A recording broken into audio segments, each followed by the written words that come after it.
تمام تعریفیں اللہ کے لیے ہیں جس نے کائنات کو خوبصورت بنایا۔ میں اس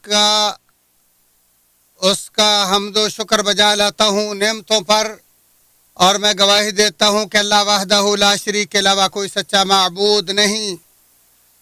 جس سے ہم توفیق اور مدد مانگتے ہیں، اور میں گواہی دیتا ہوں کہ ہمارے نبی و سردار محمد صلی اللہ علیہ وسلم کے بندے رسول ہیں جو اللہ کے توکل پر زندہ رہے۔ اللہ تعالیٰ آپ اور آپ کے آل و اصحاب پر صلاۃ و سلام نازل فرمائے جو ہمارے لیے باعث شفاعت ہو۔ حمد و ثنا کے بعد میں تمہیں اور اپنے آپ کو اللہ کے تقوی کی وصیت کرتا ہوں، جیسا کہ ارشاد باری تعالیٰ، اے ایماندارو اللہ تعالیٰ سے کما حق ہو ڈرو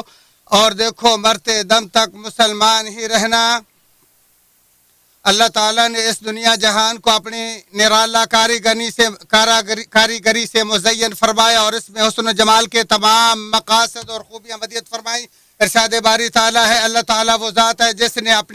اپنی پیدا کردہ ہر چیز کو انتہائی خوبصورت بنایا۔ اللہ تعالیٰ نے آسمان کو سورج، چاند اور ستاروں سے مزین فرمایا، جیسا کہ ارشاد باری تعالیٰ، یقیناً ہم نے آسمان میں کئی برج بنائے اور اسے دیکھنے والوں کے لیے سجا دیا،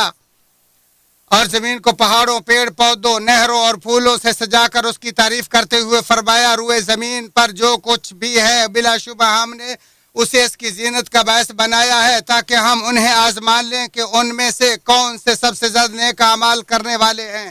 اسی طرح تمام چھپائیوں کو حسن و جمال کا باعث قرار دیتے ہوئے اللہ تعالیٰ نے فرمایا، اور اللہ تعالیٰ نے گھوڑوں، کھچروں اور گدھوں کو تمہاری سواری اور زینت کے لیے پیدا فرمایا، اور وہ مزید ایسی چیزیں پیدا کرے گا جن کا تمہیں علم بھی نہیں ہے۔ انسان تو پوری کائنات سے بھی بڑھ کر خوبصورت ہے، جسے اللہ تعالیٰ نے شکل و صورت، بناوٹ اور میانہ خد و خال سے زینت بخشی ہے، سو انسان اپنی ذات کے اعتبار سے خوبصورت اور صفات کے اعتبار سے حسن و جمال کا پیکر ہے۔ اللہ تعالیٰ کا ارشاد ہے، وہ ذات ہے جس نے تجھے انتہائی ٹھیک ٹھاک پیدا کیا، تمہیں درست و برابر بنائے اور اپنی مرضی سے ہی تمہاری شکل و صورت بنائی۔ خوبصورتی ایک انسانی فطرت، نعمت اور باعث تفریح چیز ہے، جیسا کہ اللہ تعالیٰ نے فرمایا، مغروب چیزوں کی محبت لوگوں کے لیے مسین کر دی گئی ہے، جیسے عورتیں، بیٹے، سونے اور چاندی کے جمع شدہ خزانے، نشاندار گھوڑے، چوپائے اور کھیتی، یہ سب دنیاوی زندگی کا سامان ہے، جبکہ واپسی کا شاندار ٹھکانہ تو صرف اللہ کے پاس ہے۔ یہاں پر دین اسلام کی عظیم خوبی اس وقت نکھر کر سامنے آ جاتی ہے جب وہ انسانی ضرورتوں کو پورا کرتا اور فطرت کی دہائی پر لبیک کہتا ہے، اور اس وقت کے جب اللہ تعالیٰ نے اپنے بندوں کے لیے پیدا کردہ خوبصورتی میں سے مباح سے لطف اندوز ہونے کا ان پر احسان فرمایا۔ ارشاد باری تعالیٰ فرما دیجئے کہ اللہ تعالیٰ کے پیدا کیے ہوئے اسباب زینت اور کھانے پینے کے حلال چیزوں کو کس شخص نے حرام کیا ہے؟ کہہ دیجئے کہ یہ چیزیں مومنوں کے لیے دنیاوی زندگی میں بھی ہیں، جبکہ روز قیامت تو یہ صرف مومنوں کے لیے خاص ہوں گی۔ اسی طرح ہم سمجھدار لوگوں کے لیے آیات کو کھول کر بیان کرتے ہیں۔ نبی مکرم صلی اللہ علیہ وآلہ وسلم حسن و جمال اور خوبصورتی میں ایک میانہ و مثالی نمونہ، سب سے بڑھ کر پاکیزہ اور سب سے زیادہ ستھرے تھے۔ خوشبو کا تحفہ واپس نہ کرنا، اس کا بکثرت استعمال اور معطر خوشبوؤں سے لطف اندوز ہونا آپ کا مبارک رویہ تھا۔ انیز آپ صلی اللہ علیہ وسلم فرمایا کرتے تھے، جسے ریحان خوشبو پیش کی جائے وہ اسے واپس نہ کرے، کیونکہ یہ بلا مشقت خوشبو ہے۔ مسلم شریف۔ ہمارے رسول کریم صلی اللہ علیہ وسلم حسین و جمیل ہونے اور حسن و جمال کو پسند کرنے کے ساتھ ساتھ بلا تکلف جمال، بلا اسراف زینت اور بلا شہرت لباس آراستہ ہونے کے خوگر تھے۔ اپنی بھاڑی داڑھی میں کنگھی کرتے، اس کی ظاہری حالت کا خاص خیال رکھتے، اور جب کوئی وفد آپ کے پاس تشریف لاتا تو اپنا انتہائی خوبصورت لباس زیب تن فرماتے، جیسا کہ حضرت برا بن عازب رضی اللہ عنہ سے مروی ہے، نبی اکرم صلی اللہ علیہ وسلم کا قد میانہ، سینہ کشادہ و فراق اور زلفیں کانوں کی لو تک دراز تھی۔ ایک بار میں نے آپ کو سرخ جوڑے میں ملبوس دیکھا تو آپ سے بڑھ کر کبھی کسی چیز کو حسین نہ پایا۔ اور حضرت ابن عباس رضی اللہ تعالیٰ عنہ آپ کی خوبصورتی کو بیان کرتے ہوئے فرماتے ہیں، میں نے ہمیشہ رسول اللہ صلی اللہ علیہ وآلہ وسلم کو انتہائی خوبصورت پوشاک میں ملبوس دیکھا۔ یاد رہے کہ مسلمان ہمیشہ موقع محل کی مناسبت اور ہر جگہ کے موافق ہی زینت اختیار کرتا ہے، اور کسی مسلمان کے نزدیک اس میں کوئی شک و شبہ نہیں کہ تمام مقامات سے بڑھ کر زینت کے لائق اللہ تعالیٰ کے وہ گھر ہیں جو اللہ کے نزدیک سب سے زیادہ محبوب اور سب سے بڑھ کر خوبصورت مقامات ہیں۔ ارشاد باری تعالیٰ ہے آدم کی اولاد ہر مسجد نماز کی حاضری کے وقت اپنی زینت لباس اختیار کرو، اور حضرت حسن بن علی رضی اللہ تعالی عنہما جب بھی مسجد کے لیے تیار ہوتے تو اپنا سب سے عمدہ اور خوبصورت لباس پہن لیا کرتے تھے، اور جب ان سے پوچھا جاتا، ان کے بارے میں پوچھا گیا تو آپ فرماتے بلا شبہ اللہ تعالیٰ خوبصورت ہے اور خوبصورتوں کو پسند کرتا ہے،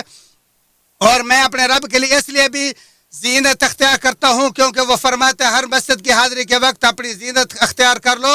اور مسلمان ہمیشہ وہی زینت اختیار کرتا ہے جو موقع مال اور اس کے حال احوال کے مطابق ہو، جیسا کہ حضرت مالک بن نضلہ جشمی کے بارے میں آتا ہے کہ ایک بار وہ نبی اکرم صلی اللہ علیہ وآلہ وسلم کی خدمت میں گھٹیا کپڑوں میں حاضر ہوئے تو نبی اکرم صلی اللہ علیہ وآلہ وسلم نے ان سے پوچھا کیا تمہارے پاس مال و دولت ہے؟ تو اس نے کہا جی ہاں سب کچھ ہے۔ آپ نے پوچھا کس قسم کا مال ہے؟ وہ بولے اللہ تعالیٰ نے مجھے اونٹ، بکریاں، گھوڑے اور غلام عطا کیے ہیں۔ آپ نے فرمایا جب اللہ تعالیٰ نے تمہیں مال و دولت سے نوازا ہے تو پھر اللہ کی نعمت اور اس کے فضل و کرم کے آثار بھی تم پر دکھائی دینے چاہیے۔ منبع جمال ہمارے رسول کریم صلی اللہ علیہ وآلہ وسلم نے ہمیں آگاہ کرتے ہوئے فرمایا کہ یقیناً ظاہری خوبصورتی بھی جسم و اعضاء کی دیکھ بھال کا حصہ ہے۔ رسول اللہ صلی اللہ علیہ وآلہ وسلم جب ایک ایسے شخص کو دیکھا کہ جس کا سر پراگندہ اور بال بکھرے ہوئے تھے تو آپ نے فرمایا کیا اسے کوئی ایسی چیز نہیں ملی جس سے وہ اپنے بال ٹھیک کر لے؟ اور ایک دوسرے شخص کو دیکھا جس کے کپڑے میلے تھے تو آپ نے فرمایا کیا اسے پانی نہیں ملتا کہ جس سے یہ اپنے کپڑے دھو لے؟ اور آپ علیہ الصلوۃ والسلام نے فرمایا جس کے بال ہوں اسے ہمیشہ انہیں سنوار کر رکھنا چاہیے۔ حضرت جابر رضی اللہ تعالیٰ عنہ سے مروی ہے کہ فتح مکہ کے روز جب ابو قحافہ کو لایا گیا تو اس کا سر اور داڑھی سغامہ گھاس کی طرح سفید تھے، تو رسول اللہ صلی اللہ علیہ وسلم نے فرمایا اسے کسی چیز سے بدل دو، یعنی اس سفیدی کو خضاب سے بدل دو، البتہ سیاہ کرنے سے بچنا۔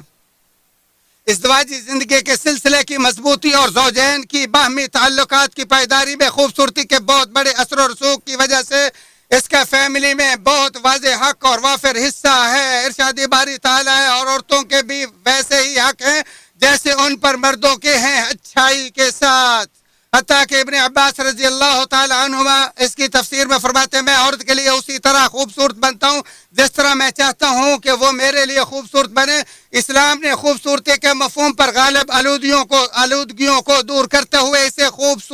سنوارا اور اس کی حقیقی خوبصورتی اور زندگی میں مسلمان کے پیغام و کردار کے مطابق اس کی نمایاں حدود و علامات کی نشاندہی کی تاکہ حماقت و بے شرمی سے پاک فضیلت کے دائرے میں خوبصورتی اور مردانہ کمالات و امتیازات کے مجروح ہوئے بغیر حسن و جمال کا اظہار ہو سکے۔ نیز یہ کہ خوبصورتی اختیار کرنے والا کہیں رب کے ناراض کرنے والے ممنوع امر یا تخلیق کو خراب کرنے والے غلط مفہوم یا شبہات کا شکار نہ ہو جائے۔ اور شرعی دلائل سے یہ بات بالکل واضح ہے کہ مرد و زن کی زینت کے مابین فرق کرنے والی حدود سے تجاوز کرنا دین اسلام کے نزدیک انتہائی ناپسند ہے، اور اس سے اخلاق و کردار کی عمارت گر جاتی ہے، فضائل کے اقدار ہل جاتے ہیں، امت کی عظمت اور معاشرے کی پاکیزگی کمزور پڑ جاتی ہے، اور اس کے عواقب و نتائج انتہائی مہلک و تباہ کن ہیں۔